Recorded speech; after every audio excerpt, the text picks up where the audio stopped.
Alam nyo ba na back in 2015 nag-request ng military equipment wishlist ang Pilipinas sa Japan? Sa unang marinig ninyo ito, baka sabihin ninyo, sandali lang, wishlist? Parang namimili lang sa online shopping.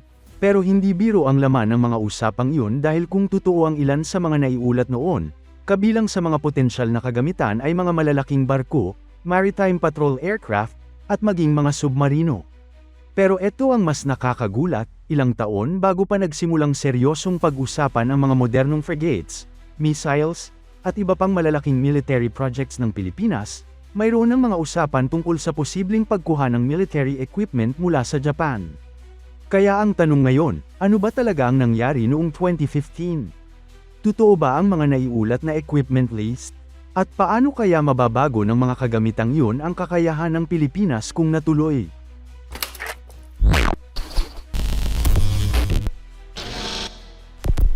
Simulan natin. Noong 2015, ibang-iba pa ang sitwasyon ng Armed Forces of the Philippines kumpara sa nakikita natin ngayon. Hindi pa dumarating ang karamihan sa mga bagong kagamitan na nakikita natin sa Philippine Navy at Philippine Air Force ngayon. Noon, patuloy pa lang ang modernization program ng bansa.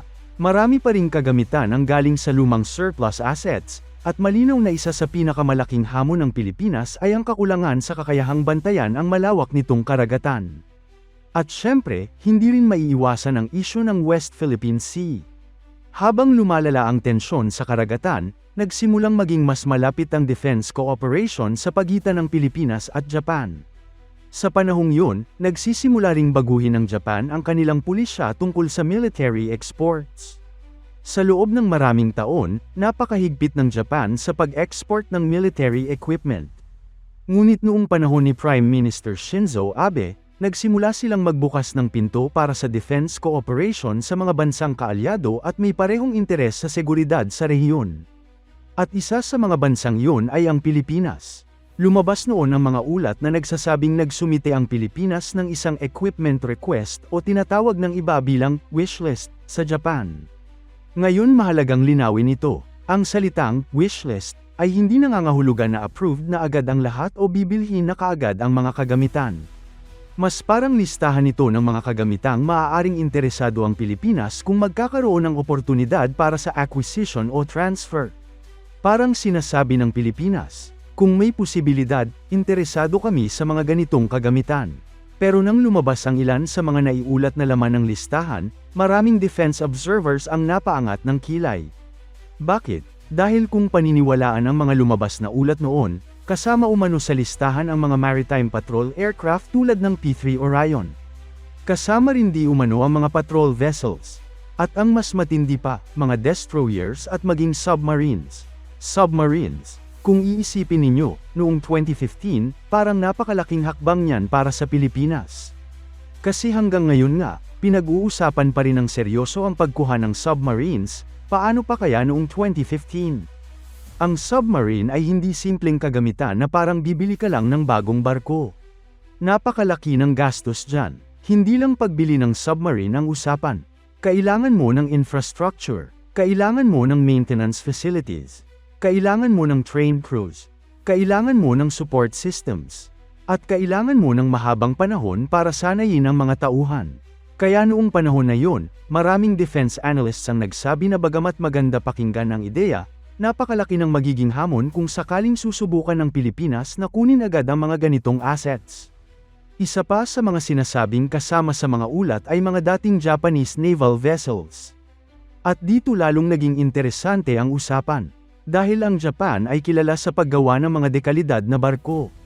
Mataas ang maintenance standards nila at maayos ang kanilang teknolohiya. Sa isip ng marami, kung makakakuha ang Pilipinas ng ilang Japanese naval assets, malaking tulong yun sa pagpapalakas ng kakayahan ng Philippine Navy. Pero may isang malaking problema.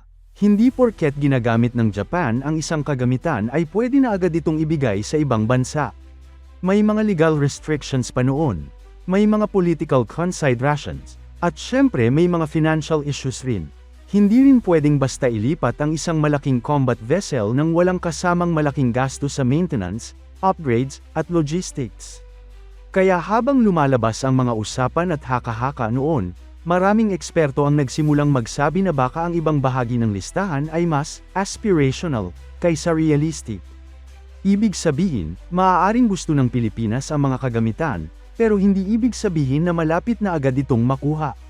At kung titingnan natin ang mga sumunod na pangyayari, medyo nagkaroon tayo ng ideya kung ano talaga ang naging direksyon ng defense cooperation ng dalawang bansa. Sa halip na malalaking destroyers o submarines, mas naging praktikal ang naging resulta. Isa sa mga naging mahalagang hakbang ay ang pagdating ng mga TC-90 surveillance aircraft mula sa Japan. Hindi man ito kasing laki ng isang destroyer o submarine, napakalaki ng naitulong nito sa kakayahan ng Pilipinas sa maritime surveillance. Dahil sa mga aircraft na ito, mas lumawak ang kakayahan ng bansa na mag-monitor ng mga karagatan.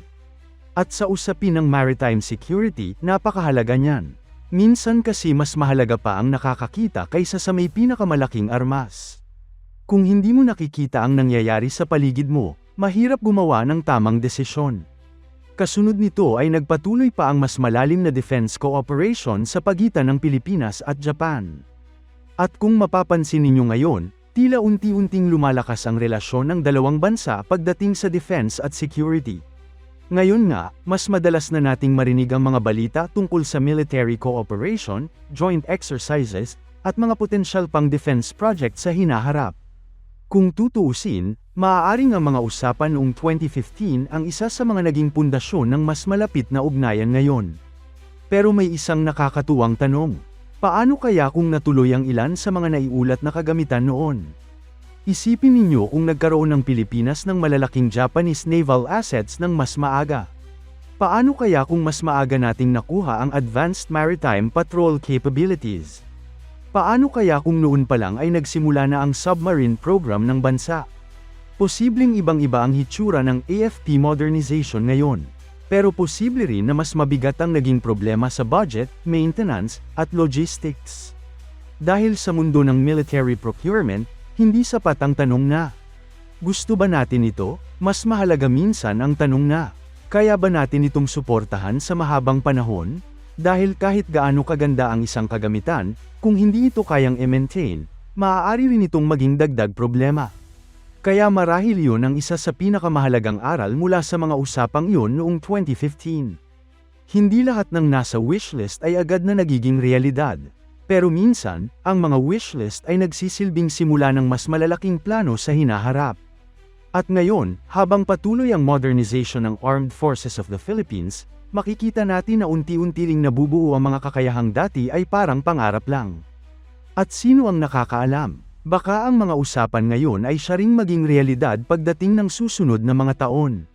Kayo, anong tingin ninyo? Kung babalik tayo sa 2015, anong Japanese military equipment ang gusto ninyong unang nakuha ng Pilipinas? Maritime patrol aircraft ba? Malalaking barko? O submarines? E-comment ninyo sa baba ang inyong opinyon at huwag kalimutang mag-like, mag-share, at mag-subscribe para sa mas marami pang defense updates.